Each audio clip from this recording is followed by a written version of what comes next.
7 दिवसांच्या गणेशोत्सवाच्या गणपती बाप्पांचं आज विसर्जन आहे। तर त्यासाठी मी आज खास असे मोदक तयार केले आहेत। कोणत्याही प्रकारे मोल्ड न वापरता घरच्या घरी अगदी 5 ते 10 मिनिटात झटपट होणारे असे हे मोदक आहेत। चला तर रेसिपीला सुरुवात करूया। यासाठी मी गॅसवर एक पॅन ठेवला आहे आणि त्यामध्ये 2 टेबलस्पून मी इथे साजूक तूप घेतलेला आहे।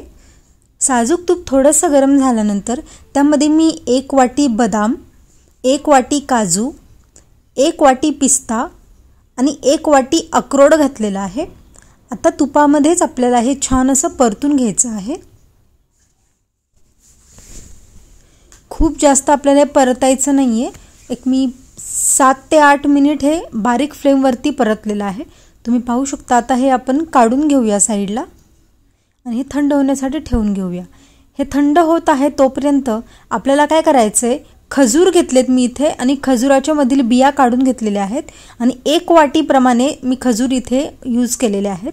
तुम्हाला जर जास्त गोड आवडत असेल तर तुम्ही जास्त खजूर ॲड करू शकता। आता हे मी एक 5 मिनिट फक्त बारीक गॅसवरती तुपामध्ये छान असे तळलेले आहेत। तुम्ही पाहू शकता हे मी एवढे असे ड्रायफ्रुट्स वापरले आहेत। तुम्हाला हवे असेल तर यापेक्षा तुम्ही जास्तही तुमच्या आवडीनुसार ड्रायफ्रुट्स वापरू शकता। आता इथे संपूर्ण ड्रायफ्रुट्स छान असे थंड झाल्यानंतर मी एका मिक्सरमध्ये हे सर्व टाकून घेत आहे आणि यामध्येच मी मिक्सरमध्ये त्याला एकदम असं दरदरीत असं थोडंसं जाडसर मी ह्याला वाटून घेणार आहे। खूप जास्त बारीक आपल्याला शेंगदाण्याच्या कुटासारखं नाही करायचंय, थोडंसं मोठंच ठेवायचंय। पाहू शकता तुम्ही मी इथे छान असं वाटून घेतलंय। आता आपण हे एका प्लेटमध्ये काढून घेऊया। आता आपण मोदक वळण्यासाठी घेऊया। तुम्ही पाहू शकता एकदम फटाफट आपलं सारण बनून तयार झालेलं आहे आणि या व्यतिरिक्त आपल्याला आता काही करायची गरज नाहीये, फक्त आपल्याला मोदक तयार करायचे आहेत। तुम्ही इथे मोल्ड पण वापरू शकता जर तुम्हाला आकार व्यवस्थित बनवता येत नसेल तर, पण तुम्ही जर अशा प्रकारे केलं तर तुम्हाला मोल्डची गरज भासणार नाही आणि तुम्ही घरच्या घरीच फटाफट अशा प्रकारे हे मोदक बनवू शकता। आता मी इथे एक पहिल्यांदा असा गोळा तयार करून घेतला आहे आणि त्याला हळूवारपणे आता मी मोदकचा आकार देत आहे। आता आपण जे ड्रायफ्रुट्स टाकलेले आहेत त्यामध्ये थोडासा चिकटपणा किंवा मॉइश्चर येण्यासाठीच आपण त्यामध्ये खजूर टाकले आहेत। त्यामुळे यामध्ये साखर किंवा गुळाचा पाक असं काहीही करायची गरज नाहीये। एकदम फटाफट एकदम 5 ते 10 मिनिटात माझे हे मोदक तयार करून झाले। तुम्ही पाहू शकता आता मी मोदकाचा आकार दिलेला आहे। तर आता यावर आपण एक फोक घ्यायचा आहे, काटे चमचा, आणि त्यांनी आपण थोडासा याला शेप देऊया जे मोदक आपले दिसायला छान होतील। तुम्ही पाहू शकता आता छान असा आकार आलेला आहे आपल्या मोदकांना।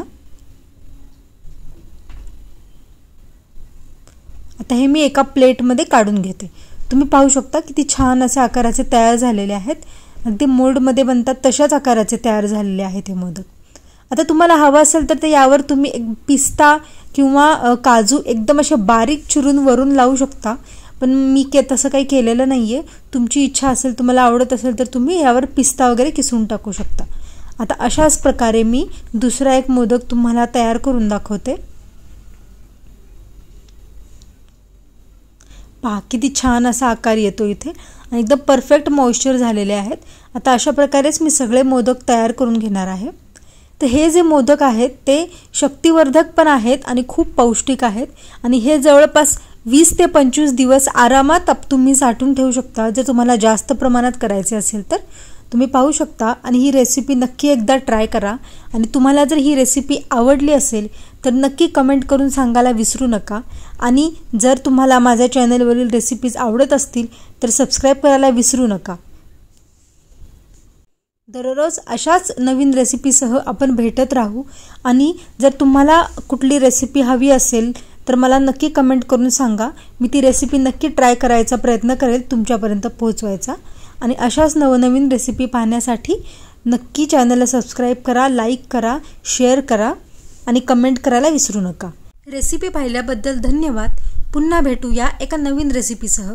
तोपर्यंत गणपती बाप्पा मोरया, पुढच्या वर्षी लवकर या। धन्यवाद।